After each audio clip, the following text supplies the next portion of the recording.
जब गुरुदेव को अत्यंत प्रसन्न देखा, राम जी ने, रामायण में आता है, तो पूछने लगे कि गुरुदेव अब हम कहाँ जा रहे हैं। जब गुरुदेव को अत्यंत प्रसन्न देखा, क्या बहुत प्रसन्न है, उत्फुल्लित हैं, आह्लादित हैं, अब आप इतने आनंद में क्यों आ गए चलते चलते। तो राम से रहा नहीं गया। वैसे गुरु को टोकना नहीं चाहिए कि जी हमें कहाँ लेके जा रहे हो,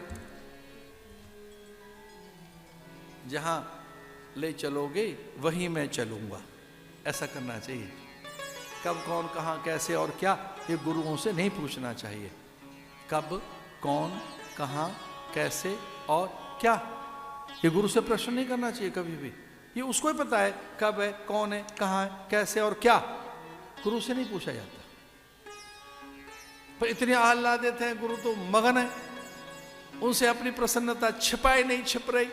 तो पूछ लिया राम ने कि भगवान अब हम कहाँ जा रहे हैं। तो गुरु जी ने कहा अब हम मिथिला जा रहे हैं, अब हम जनकपुर जा रहे हैं, अब हम जनकपुर में चले मुनि वृंद सहाय, हर्ष चले मुनि वृंद सहाय, हर्ष चले मुनि वृंद सहाय, वेग विदेह नगर निय राजा, वेग विदेह नगर निय राजा।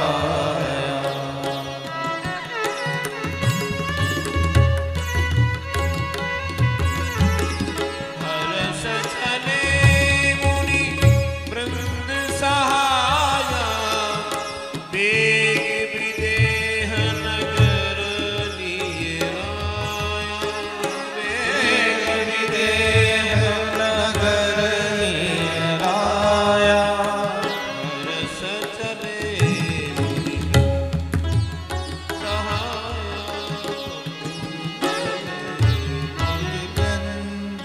सहाय, वेग विदेह नगर निय राजा।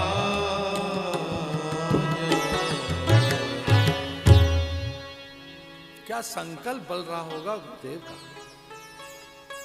वेग विदेह नगर ने आया, मिथिला बहुत निकट दिखी। उमंग में, उत्साह में चले तो होंगे, पर उमंग कितनी है, उल्लास कितना है। जानकी जी को देखने का क्या चाव है प्रभु के मन में, मिथिला जाने की क्या प्रसन्नता है राम जी के मन में। हर्ष चले मुनि वृंद सहाय।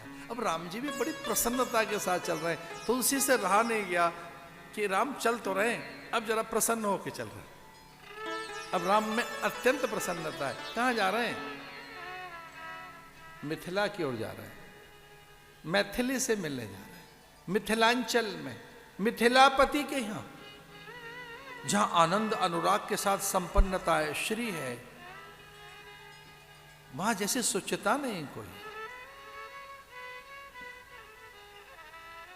जहां की स्वच्छता, पवित्र, सिद्धि और संपन्नता के लिए देवगण लज्जित होते थे उस पर विचार करके। हे पुरुष सिंह, मैंने सारे अस्त्र शस्त्र आपको दे दिए।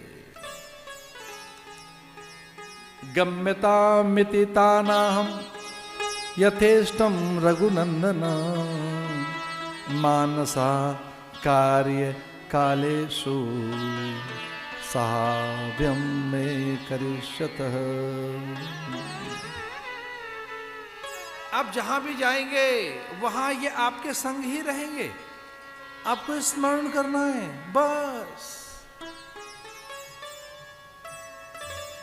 तो सारे देवताओं ने कहा ये कर क्या रहे हैं गुरुजी, ये गुरुजी कर क्या रहे, कोई चीज तो छोड़ी नहीं इन्होंने।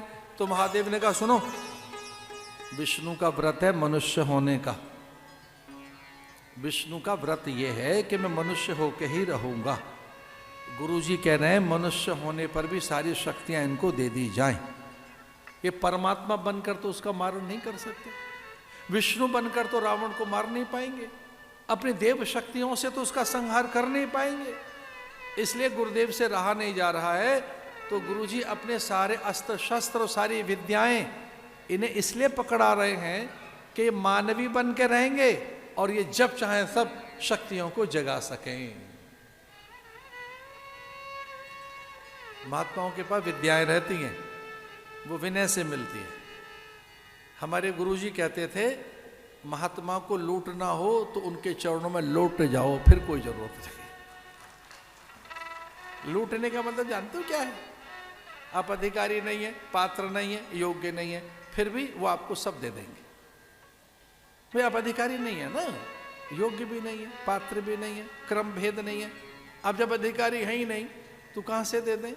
लेकिन वो दे देते हैं, क्योंकि अधिकारी अनाधिकारी, योग्य अयोग्य, पात्र अपात्र को पात्र का उन्हें भेद नहीं रहता।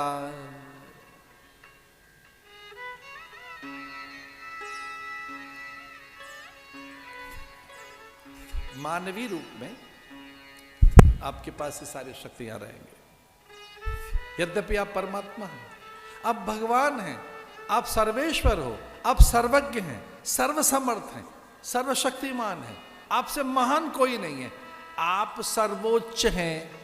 लीजिए और क्या बोले आपको, सर्वोच्च हैं आप, तो सर्वशक्तिमान हैं, सर्वज्ञ हैं, आपसे बड़ा कोई है?